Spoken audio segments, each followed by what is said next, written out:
Well, hot fucking damn, it's your old pal Diablo back once again and in your midst. It's the Netherworld Videozine. I'm back once again in the inner sanctum of the Netherworld, right here in my hovel, in my cave, in my tomb, the room that I share with Sylvester, the crime fighting cat, who's here, but he is not present. He did not want to be on camera today, and that's fine. You know, sometimes we just don't feel like being on camera. But there's that boy now. There's Sylvester in his room. And, I got to be honest with you, man. The Netherworld Video Zine is always something that should be done in fun, about fun. It should never be some melancholy bullshit where, I'm fucking complaining or crying about my life and fucking how fucking bad things are. Because the Netherworld should always be that other realm, man, that we slip into, that over the years we've slipped into for recreation and fun and fucking escape. The Netherworld is just that other reality, man, and that's what it should always be about. And so, I've deleted um, the last year's half-ass episodes that they weren't even really episodes. It was just like rants and stuff. And so maybe that's what I should have called it. Maybe it should have been Diablo's bullshit, or my life is fucked, episode 1 through 99. But fucking whatever. So those episodes are gone, man. They're not on the fucking on the channel anymore. And the last the last real thing was not an episode, but it was a public service announcement from well over a year ago. So, like I said, those half-assed bullshit episodes are fucking gone. So if you saw them, cool. If you never got a chance to, well, what the fuck were you waiting for? Fucking whatever. You subscribe to the channel, but you don't watch the shit. I ain't got time for that. So it's a brand new fucking era. It's a new day in the Netherworld. And we're going to take the video zine in a different direction and try to turn it into what we always wanted. Try to get that formula back that made the public access episodes so much fucking fun. And I'm gonna put the work in, and I'm gonna really try this time. I want to talk about some stuff that is that I like, that's fun, that's positive. I definitely want to keep it on the up, and never be a downer, man. So even though I really do want to share my thoughts and commentary about Exorcist Believer, which I fucking hate. You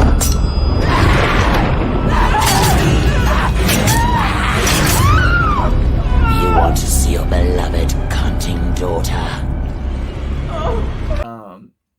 I'd really like to fucking share that, man, and put that out into the ether, into the interwebs. First and foremost, man, the fucking biggest thing that I want to fucking talk about is probably the greatest. No, there's no probably about it. The greatest film that I've seen in the last decade. And 2014 we had the Toho legendary Godzilla, and that was probably the most epic fucking thing that I saw, and it became more important than Star Wars, to me, as a film, as something that was life altering, the American Godzilla. I was very emotionally invested in it, and man, it fucking ruled. And just this year, here in 2024, we got the fourth installment of what they refer to as the MonsterVerse. MonsterVerse. Um, Godzilla X Kong, the New Empire, and why it wasn't Godzilla versus Kong 2, I'm thinking because they teamed up, and that was cool as fuck, man. And there was a lot going on in that film, but we're not going to talk about that today. What we're going to talk about is Toho's very latest Godzilla epic, Godzilla minus one. And if anybody could do Godzilla properly and, true to the mythology and the aura and the fucking spirit that is Godzilla, of course, it belongs to the Japanese. So, Godzilla minus one, what can we say about it except that it was fucking great? Awesome, fantastic, magnificent, the best. And honestly, from the first time you see him, this magnificent, beautiful creature that we love and have loved for as long as we can remember. And I'm speaking to you, Godzilla fans out there who feel the same way that I do. That scene uh, of the boat chase, well, fuck. Let's just take a look at it.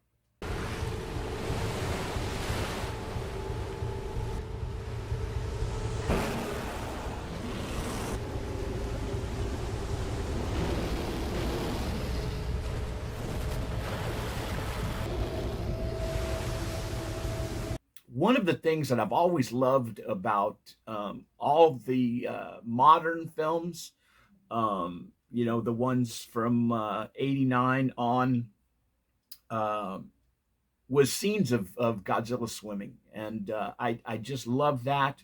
And people get into the whole thing like, how could he be walking on the bottom of the ocean? He's not that tall. And well, I always thought he was paddling his feet and using his tail to stay upright and floating, you know, on the top of the water. But seeing him actually swim on the top of the water, man, that was just fucking amazing.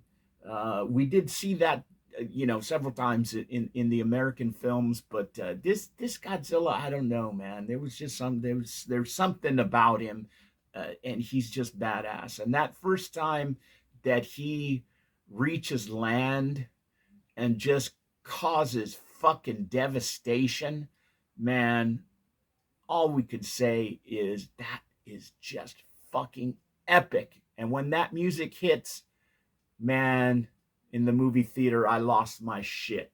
I hope you did too. Let's take a look at Godzilla menacing Japan.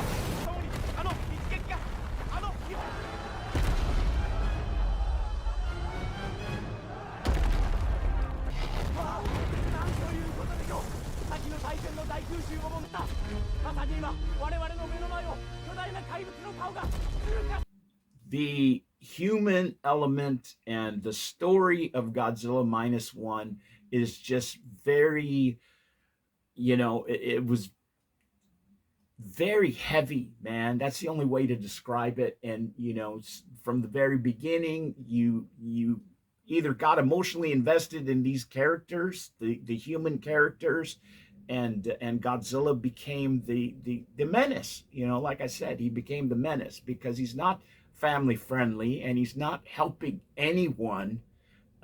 He's just doing what Godzilla does. He fucks shit up, and that's it. And he said, "Fuck your train and fuck your city."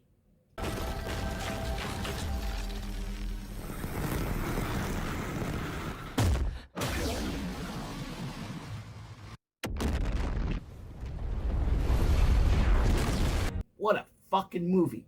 And I'm sure that many of you saw it more than once. And when that Blu-ray DVD finally hits, we'll all own it and cherish it and view it again and again in the comforts of our own home. One of my favorite subgenres of horror is most definitely the demonic possession film.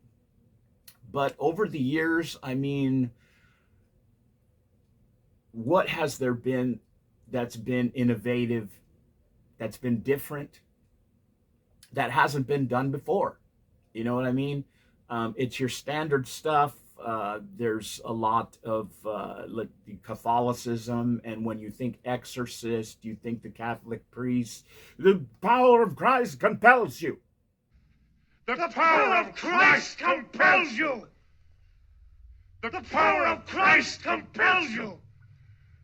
The power of Christ compels you! The power of Christ compels you! So 2023's Talk to Me was a very different type of film and just something that we hadn't seen before. And it wasn't demonic possession, but it was, dead people, which, therein lies the difference of many of these movies that differentiate between a haunting and an infestation.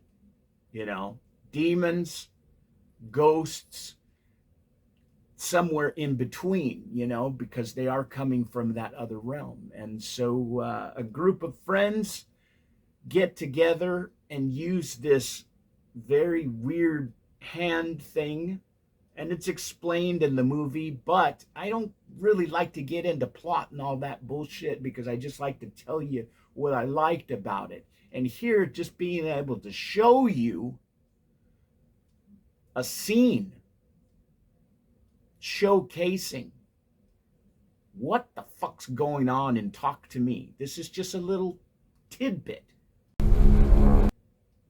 Very different, something I had never seen before, and that's what I really really liked about it, and that's what made it or makes it such an enjoyable film.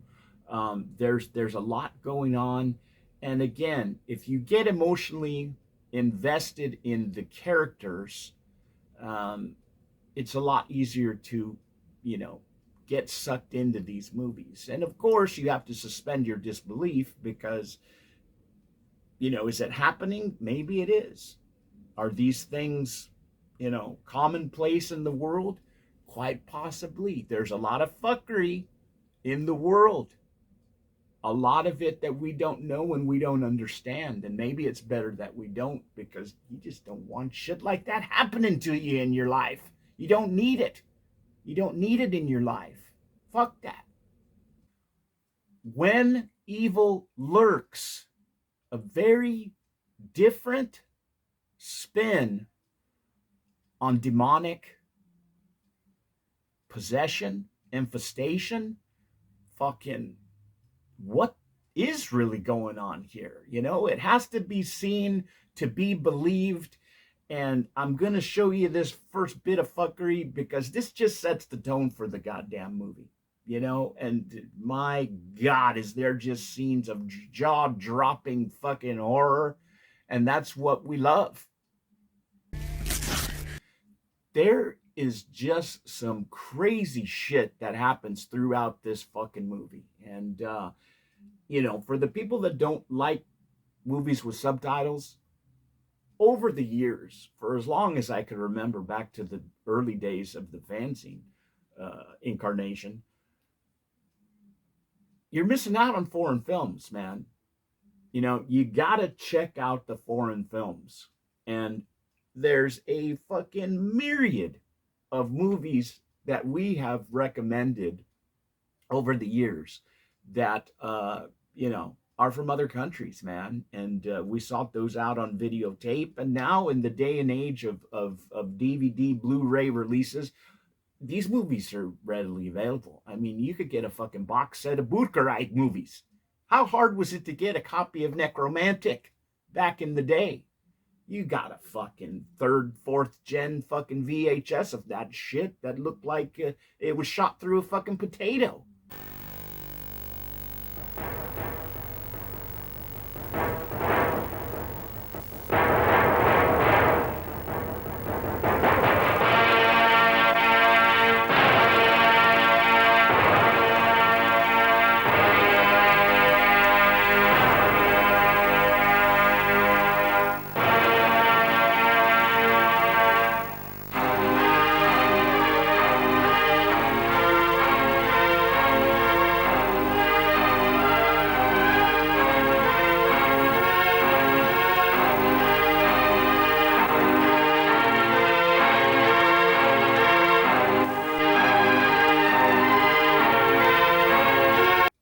2024 has seen some really good horror releases come out in the mainstream and hit theaters, not just straight to streaming services or a Prime exclusive, or it's only available on fucking Paramount Plus or fucking Hulu or Netflix or one of these fucking pay stream services, because not all of us can fucking afford that shit. We could barely afford the fucking direct TV that we have, and that I wouldn't be able to see AEW and my shows, man. Fucking Law and Order, SVU and shit. But I got to see Abigail, and it wasn't made a secret through the marketing of the film and the trailers that the little girl was a monster, a vampire. You could just you kind of just knew. If it was a secret, well then it was cleverly masked, and if you didn't see it, well then that made it that much more a fun reveal when the shit happened. But the little girl is a vampire. But how everything gets set up, therein lies the mystery. And if you don't know too much about it, well, you could just enjoy this scene right here and wonder what the fuck's really going on. Starring Melissa Barrera, who was in Scream and then Scream 6, but is no longer in the franchise, and none of that matters because that's none of my concern. She won't be in the next film, and neither will Jenna Ortega. And well, right there, I'm not going to see it because I just don't give a fuck. Also, Catherine Newton, who I have really liked since I first saw her in Paranormal Activity 4. Also in the recent Lisa Frankenstein, which I'm not going to talk about Lisa Frankenstein today, another 2024 film that I really, really enjoyed. But, I got to save shit. I got to save shit for future episodes. There's Totally Killer with Kiernan Shipka. And why aren't you talking about it today, Diablo? It's Kiernan Shipka. You fucking love Kiernan Shipka. Because I got to save some shit. We got to stockpile, so that future episodes. My most highly anticipated film of the year is Winnie the Pooh, Blood and Honey 2. And I loved the first film from last year. And when I got to see that, I don't have a problem with these movies that are just a little wacky and a little absurd, because if we didn't like and enjoy those type of movies, would we have seen any of the fucking trauma films that we love from over the years? Not me in particular. I'm saying horror fans. I'm I'm casting a wide net and including everybody in there. But everybody loves their stupid horror. And if you don't, and you don't like to have fun, well, go see fucking Downton Abbey or fucking, some other fucking bullshit, Don't watch these movies then. If you're going to complain about them and say, oh, well, the mask looks fucking stupid. If you're upper crusty, go stick something up your ass and leave these fucking movies to us, the more open-minded people that suspend our disbelief and believe that Winnie the Pooh and fucking Piglet are bloodthirsty butchers, like if they were fucking Jason Voorhees or Leatherface. It's absurd, but it fucking works and it's fucking fun. And so I was looking forward to the sequel because there was supposed to be more of Pooh's friends. And so we've got Owl, who makes his debut in Winnie the Pooh Blood and Honey 2. And there's also my friend Tigger 2. And god damn it, Tigger fucking rules. But here's a scene right here where Pooh and his friends assemble. And who's in the fucking cell? Who do we not see right away? Because there's got to be a reveal, and that was the exciting part, and that's what I was looking forward to, is Tigger. But check this out. When Pooh and his friends talk in the sequel, check it out. There's just a lot of fucking fun in the sequel, and I was very pleased with it. I was happy it delivered and did not disappoint, and I just knew that Tigger was gonna fucking steal the movie. I knew it. The other 2024 film that I got to see, not in the theater, but by means I will not divulge, but I saw it. Beautiful copy.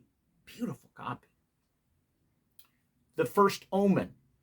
And my question going into it, or when I first, saw this was coming out, I says, how the fuck are they gonna make a prequel to The Omen? It's kind of like a prequel to The Exorcist. It didn't work, right? Neither one of them worked. Both of them are shit. Horrible. As bad as Exorcist Believer? No, I don't think anything is as bad as Exorcist Believer. Makes fucking Exorcist 2 the Heretic look like a fucking Academy Award winning epic. That's how fucking bad it is. But I was very surprised that The First Omen actually did what it was intended to do, and it is a proper prequel to the original 1976 film. And well, we know the story. You know about Damien. You know about the Antichrist. And First Omen was a surprisingly fucking good film, and it's a great lead up to the original. And so it did what it was intended to do, and you're either going to love it or you're going to hate it, and that's how it is. It's a divided audience, and that's your freedom of choice. You get to either like it or not like it. You can love it or you can hate it, but you most certainly can and will fuck off. Here's a look at the trailer for The First Omen. There's a few really just jaw-dropping fucking wowzer scenes in this film, and how they got away with that. I think that there's a little more leniency in these films, and it's a fucking hard R. And man, good fucking flick. I highly recommend it. So here's the point in the show where I just fucking tuck my tail and I fucking say goodbye and pack it up. And next time, I'm going to bring you some stuff. We're going to talk about It Lives Inside, Immaculate with Sydney Sweeney, who is just, oh my God, she is immaculate. She's just got these. Oh, fuck.